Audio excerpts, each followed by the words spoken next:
వద్దండి, మంచి మాట తన చెవికి రుచించటం లేదని అర్థమవుతూనే ఉంది.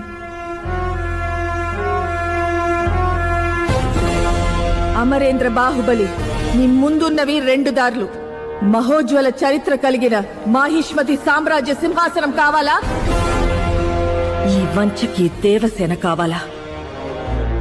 సింహాసనం కోసం ఇచ్చిన మాట వదులుకుంటే అది నీ పెంపకానికి అవమానం అమ్మా.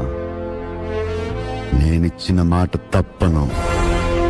సరే, వచ్చే విజయదశమికి అదే ముహూర్తంలో బల్లాల దేవుడికి మహారాజ పట్టాభిషేకం.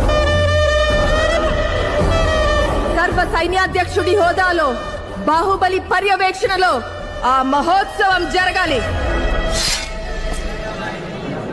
రాజమాత, ఒక్కసారి ఆలోచించండి. ఇదే నా మాట. నా మాటే శాసనం.